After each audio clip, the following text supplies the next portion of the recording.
ವೀಕ್ಷಕರೇ, ನಿಮಗೆಲ್ಲರಿಗೂ ನನ್ನ ಯೂಟ್ಯೂಬ್ ಚಾನಲ್ಗೆ ಸ್ವಾಗತ. ಜೊತೆಯಾಗಿ ಹಿತವಾಗಿ ಭಾಗ 6. ಅಂದು ಅವನನ್ನು ಕಾಣುತ್ತಲೇ ಅವಳಿಗಿದ್ದ ಕೊನೆಯ ಆಸೆಯು ಕಮರಿ ಹೋಗಿತ್ತು.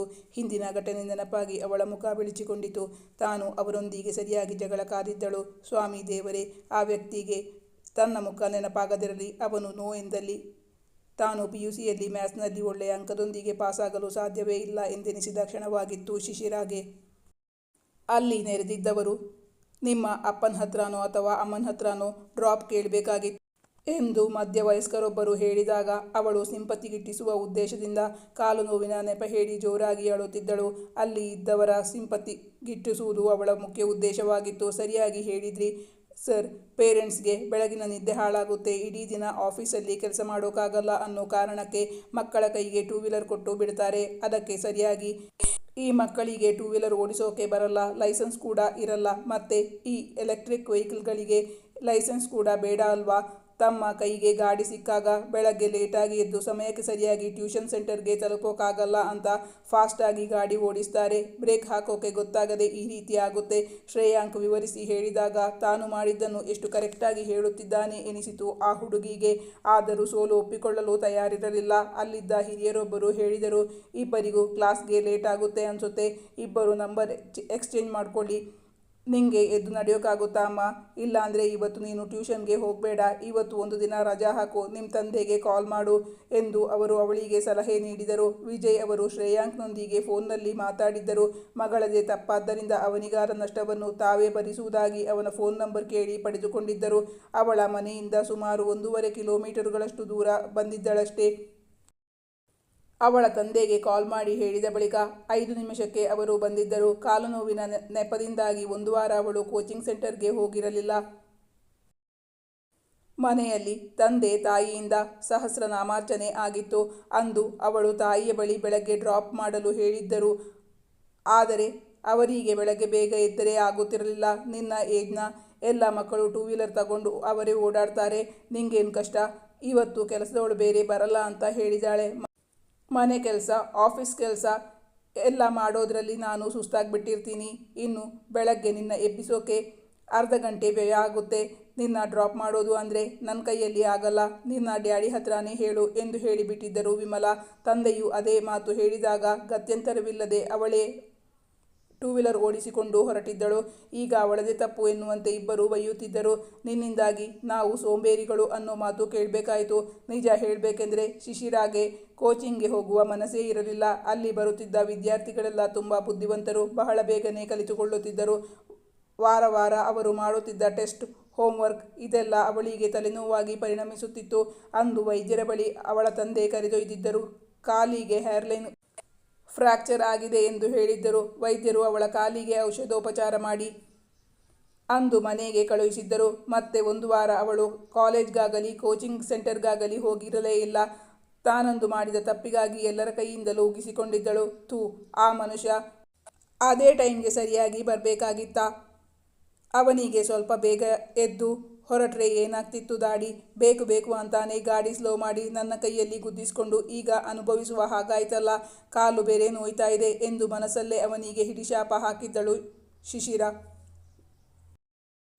ಆ ತಿಂಗಳು ಅವಳಿಗೆ ಕೋಚಿಂಗ್ ಸೆಂಟರ್ಗೆ ಸರಿಯಾಗಿ ಹೋಗಲಾಗಿರಲಿಲ್ಲ, ಓದಲು ಸಾಧ್ಯವಾಗಿರಲಿಲ್ಲ.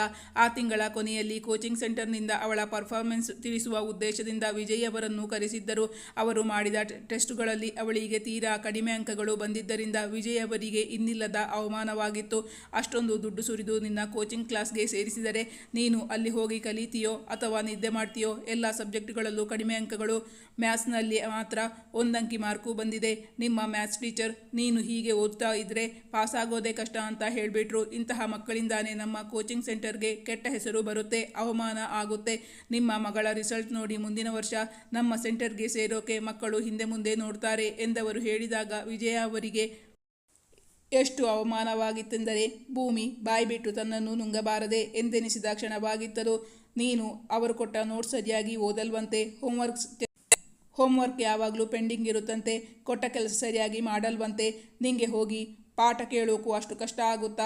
ಎಷ್ಟೋ ಮಕ್ಕಳು ತಮಗೆ ಇಂತಹ ಕೋಚಿಂಗ್ ಸೆಂಟರ್ಗೆ ಸೇರಬೇಕು ಅಂತ ಆಸೆ ಪಡ್ತಾರೆ. ಆದರೆ ಅವರಿಗೆಲ್ಲ ಇಂತಹ ಫೆಸಿಲಿಟಿ ಸಿಕ್ಕಲ್ಲ. ನಿಂಗೆ ಟೂ ವೀಲರ್ನಲ್ಲಿ ಹೋಗೋಕೆ ಕಷ್ಟ ಆಗ್ತಿದೆ ಅಂದರೆ ಮನೆಯಲ್ಲಿ ನನ್ನ ಹತ್ರನೋ ಅಮ್ಮನ ಹತ್ರನೋ ಹೇಳೋದಲ್ವಾ? ಅದು ಬಿಟ್ಟು ಮಾಡೋದೆಲ್ಲ ಇಂತಹ ಕೆಲಸಗಳನ್ನು. ಪ್ರತಿಷ್ಠಿತ ಕೋಚಿಂಗ್ ಸೆಂಟರ್ಗೆ ಹಾಕಿದ್ದೀನಿ, ಆದರೂ ಯಾವ ಪ್ರಯೋಜನವೂ ಇಲ್ಲ. ನಿನ್ನಿಂದಾಗಿ ಅವರ ಕೋಚಿಂಗ್ ಸೆಂಟರ್ಗೆ ಮರ್ಯಾದೆ ಹೋಗುತ್ತೆ ಅನ್ನೋ ಥರ ಮಾತು ಕೇಳಬೇಕಾಯಿತು ಎಂದು ತುಂಬ ಅಸಮಾಧಾನದಿಂದಲೇ ಮಗಳ ಬಳಿ ರೇಗಾಡಿದ್ದರು ವಿಜಯ್. ಡ್ಯಾಡ್, ನನಗೆ ಅವರು ಹೇಳಿಕೊಡೋದು ಒಂದು ಚೂರು ಅರ್ಥನೇ ಆಗ್ತಿಲ್ಲ. ತಲೆಯೊಳಗೆ ಹೋಗದೇ ಇದ್ದ ಮೇಲೆ ಬೈ ಹರ್ಟ್ ಮಾಡಿಕೊಂಡು ಹೋದರೆ ಯಾವ ಪ್ರಯೋಜನವೂ ಆಗಲ್ಲ. ಅಲ್ಲಿ ತಲುಪುವಾಗ ಭಯದಿಂದ ಎಲ್ಲ ಮರೆತು ಬಿಡ್ತೀನಿ. ಒಂದು ಕಡೆ ಕಾಲೇಜ್ನವರು ಮಾಡೋ ಪಾಠಗಳನ್ನು ಪ್ರಿಪೇರ್ ಮಾಡಬೇಕು, ಇನ್ನೊಂದು ಕಡೆ ಕೋಚಿಂಗ್ ಸೆಂಟರ್ನವರು ಕೊಡುವ ಹೋಮ್ವರ್ಕ್ ಟೆಸ್ಟ್ಗಳಿಗೆ ಪ್ರಿಪೇರ್ ಆಗಬೇಕು. ಎರಡು ಕಡೆಯೂ ಒಂದೇ ಪಾಠ ಮಾಡಿದರೆ ಈಸಿ ಆಗುತ್ತೆ. ಆದರೆ ಹಾಗಿಲ್ವಲ್ಲ. ಅದಕ್ಕಾಗಿ ರಾತ್ರಿ ಪೂರ್ತಿ ನಿದ್ದೆಗೆಟ್ಟು ಓದ್ತೀನಿ. ನಿದ್ದೆನೇ ಸರಿಯಾಗಿ ಆಗದೇ ಇದ್ದ ಮೇಲೆ ನಾನು ಓದಿದ್ದು ಒಂದು ಸ್ವಲ್ಪನೂ ಅರ್ಥನೇ ಆಗಲ್ಲ. ಮತ್ತೆ ಏನು ಮಾಡಲಿ? ತಂದೆಯ ಬೈಗೊಳ ತಿಂದು ಸಪ್ಪೆ ಮುಖ ಹಾಕಿಕೊಂಡು ತನ್ನ ಕಷ್ಟವನ್ನು ಹೇಳಿಕೊಂಡಿದ್ದಳು. ಆಯಿತು, ನಾಳೆಯಿಂದ ನೀನು ಕಾಲೇಜ್ಗೆ ಹೋಗಬೇಡ. 3 ಹೊತ್ತು ನಿದ್ದೆ ಮಾಡ್ಕೊಂಡಿರು. ಓದುವ ಸಮಯದಲ್ಲಿ ಸರಿಯಾಗಿ ಓದಬೇಡ, ಕಲಿಬೇಡ. ಮುಂದೆ ಕಾಲೇಜ್ಗೂ ಹೋಗಬೇಡ, ಮನೆಯಲ್ಲೇ ಬಿದ್ದಿರು. ಮುಂದೆ ಯಾರದಾದ್ರೂ ಮನೆಯಲ್ಲಿ ಮುಸುರೆ ತಿಕ್ಕೋ ಕೆಲಸಕ್ಕೆ ಹೋಗು. ಅದೇ ಸರಿ ನಿಂಗೆ. ನಿದ್ದೆ ಅಂತೆ ನಿದ್ದೆ. ನಿನ್ನ ಕ್ಲಾಸ್ನ ಬೇರೆ ಮಕ್ಕಳೆಲ್ಲ ದಿನಕ್ಕೆ 3-4 ಗಂಟೆ ಮಾತ್ರ ನಿದ್ದೆ ಮಾಡೋದು. ಈ 2 ವರ್ಷಗಳು ಚೆನ್ನಾಗಿ ಓದಿದ್ರೆ ಮುಂದಿನ ಜೀವನ ಚೆನ್ನಾಗಿರುತ್ತೆ. ಅರ್ಥ ಮಾಡ್ಕೋ. ಇದೇ ಕೊನೆ.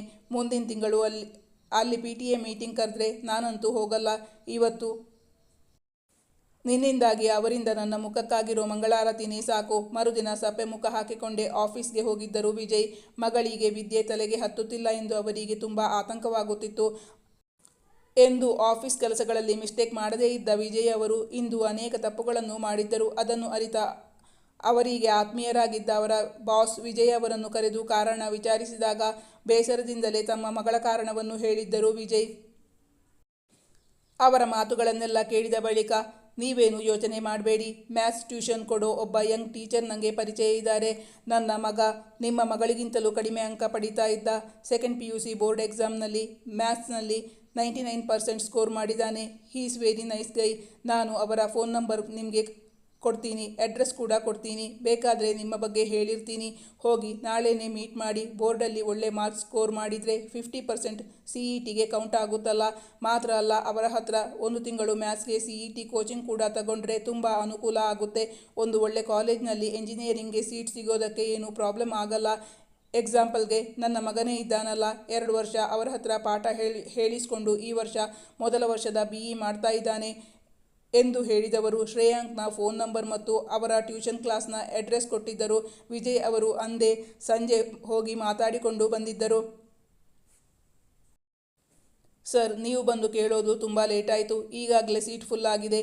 ನಾನು ಬೆಳಗ್ಗೆ 50 ಜನಕ್ಕೆ ಕ್ಲಾಸ್ ತಗೋತೀನಿ. ಆದರೆ ನಿಮ್ಮನ್ನು ಇಲ್ಲಿ ಕಳಿಸಿರುವ ವ್ಯಕ್ತಿ ನನಗೆ ತುಂಬ ಪರಿಚಯದವರು ಮಾತ್ರವಲ್ಲ, ಆಪ್ತರು. ಇಲ್ಲ ಅಂತ ಹೇಳೋಕೆ ಸಾಧ್ಯ ಆಗ್ತಾ ಇಲ್ಲ. ಯಾವುದಕ್ಕೂ ನಾಳೆ ಸಂಜೆ ನೀವು ಮಗಳನ್ನು ಕರ್ಕೊಂಡು ಬನ್ನಿ ಎಂದು ಹೇಳಿದ ಶ್ರೇಯಾಂಕ್. ವಿಜಯ್ ಅವರು ಅಂದು ಆಕ್ಸಿಡೆಂಟ್ ಆದ ದಿನ ಶ್ರೇಯಾಂಕ್ನೊಂದಿಗೆ ಫೋನ್ನಲ್ಲಿ ಸಂಭಾಷಣೆ ಮಾಡಿದ್ದರು. ಆದ್ದರಿಂದ ಇಬ್ಬರಿಗೂ ಪರಸ್ಪರ ಮುಖ ಪರಿಚಯ ಇರಲಿಲ್ಲ. ಮರುದಿನ ಮಗಳೊಂದಿಗೆ ಹೋದಾಗ ಅವರು ತಮ್ಮ ಮಗಳ ಪರಿಚಯ ಮಾಡಿಕೊಟ್ಟಿದ್ದರು. ವಿಜಯ್ ಅಲ್ಲಿಗೆ ಬರುವ ಮೊದಲೇ ಮಗಳ ಬಳಿ ಹೇಳಿದ್ದರು, ಸರ್, ಮ್ಯಾಥ್ಸ್ ತುಂಬ ಚೆನ್ನಾಗಿ ಹೇಳ್ಕೊಡ್ತಾರಂತೆ. ನಮ್ಮ ಬಾಸ್ ಅವರನ್ನು ಒಪ್ಪಿಸ್ತೀನಿ ಅಂತ ಹೇಳಿದ್ದಾರೆ. ಒಂದು ವೇಳೆ ಅವರು ಒಪ್ಪಿದ್ರೆ ಇನ್ಮುಂದೆ ಏನು ತಕರಾರು ಮಾಡದೆ ಟ್ಯೂಷನ್ಗೆ ಹೋಗಬೇಕು ಎಂದು ತಾಕೀತು ಮಾಡಿದ್ದರು ವಿಜಯ್. ಅವಳಿಗೂ ಮ್ಯಾಥ್ಸ್ ಎಂಬ ಕಬ್ಬಿಣದ ಕಡಲೆಕಾಯಿ ಅರ್ಥವಾದರೆ ಒಳ್ಳೆಯದೇ ಇತ್ತಲ್ಲ. ಆದ್ದರಿಂದ ಒಪ್ಪಿಗೆ ಸೂಚಿಸಿ ತಂದೆಯೊಂದಿಗೆ ಬಂದಿದ್ದಳು. ಆದರೆ ಇಂದು ಅವನ ಮುಖ ನೋಡುತ್ತಲೇ ಅವಳಿಗೆ ಇನ್ನಿಲ್ಲದ ಆಘಾತವೇ ಆಗಿತ್ತು. ಅಂದು ಆಕ್ಸಿಡೆಂಟ್ ಆದ ದಿನ ಅವನದೇ ತಪ್ಪು ಎಂದು ಜಗಳವಾಡಿದ ವ್ಯಕ್ತಿಯ ಬಳಿಯೇ ಈಗ ಪಾಠ ಹೇಳಿಸಿಕೊಳ್ಳಲು ಬಂದಿದ್ದಳಲ್ಲ. ಅವನ ಉತ್ತರದ ನಿರೀಕ್ಷೆಯಲ್ಲಿದ್ದಳು ಶಿಶಿರ. ಈ ಕಥೆಯ ಮುಂದಿನ ಭಾಗ ಮುಂದಿನ ಸಂಚಿಕೆಯಲ್ಲಿ ಮುಂದುವರಿಯುವುದು. ವೀಕ್ಷಕರೇ, ನಾನು ಹಾಕೋ ಕಥೆಗಳು ನಿಮಗೆ ಇಷ್ಟವಾಗಿದ್ದಲ್ಲಿ ನನ್ನ ಚಾನಲನ್ನು ಸಬ್ಸ್ಕ್ರೈಬ್ ಮಾಡಿ, ನನ್ನ ವಿಡಿಯೋವನ್ನು ಲೈಕ್ ಮಾಡಿ, ನಿಮ್ಮ ಆಪ್ತರಿಗೆ ನನ್ನ ವಿಡಿಯೋವನ್ನು ಶೇರ್ ಮಾಡಿ, ನಿಮ್ಮ ಅನಿಸಿಕೆ ಅಭಿಪ್ರಾಯಗಳನ್ನು ಕಮೆಂಟ್ ಮಾಡಿ ತಿಳಿಸುವುದರ ಮೂಲಕ ನನಗೆ ಬೆಂಬಲ ವ್ಯಕ್ತಪಡಿಸಬೇಕಾಗಿ ವಿನಂತಿಸಿಕೊಳ್ಳುತ್ತೀನಿ. Thank you for watching.